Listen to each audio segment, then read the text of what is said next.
This clip is brought to you by SaveWithConrad.com.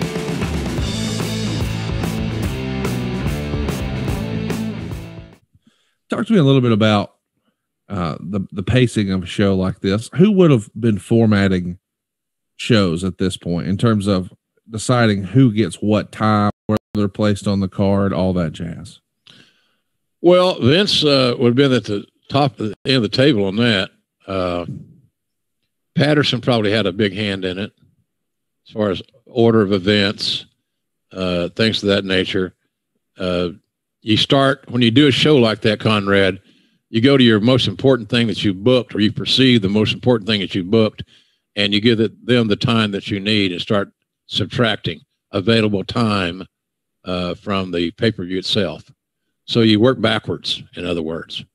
And so I'm thinking Vince, Pat. Was Bruce there then? Yep. Bruce would have been involved.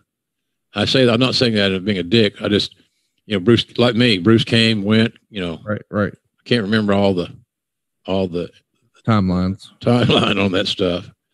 And I was asked a few questions about it. To me, the obvious was, what are we going to close with? Right. Of course. And we knew that, duh. So, but Vince would have been the spearhead of that deal. WrestleMania has always been his baby.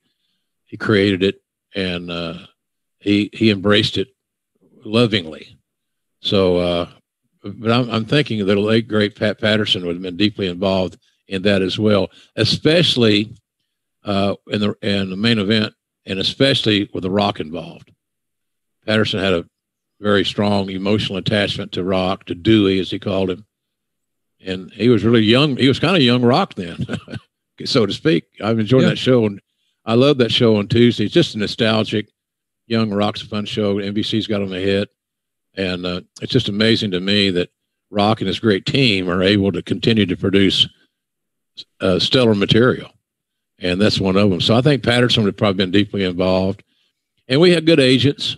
We had agents that work with the specific talents because the talents are comfortable with them.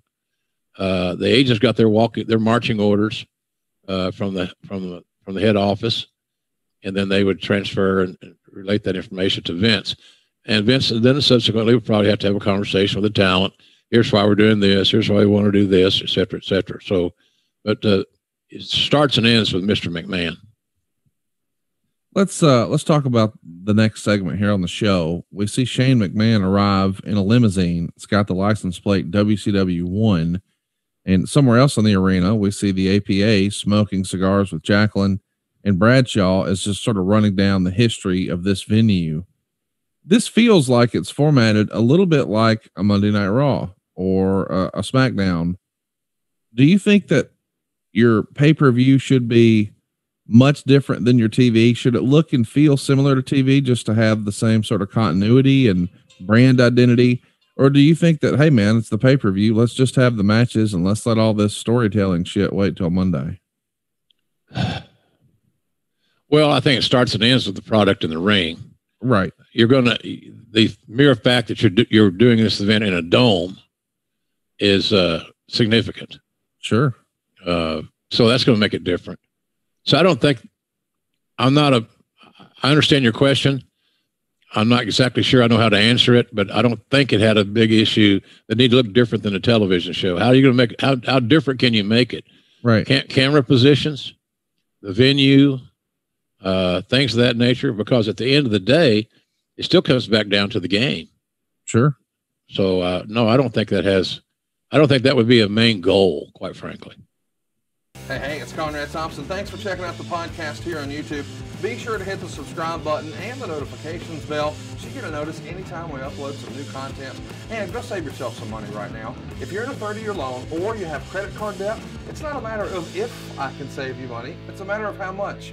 Find out right now for free at SaveWithConrad.com.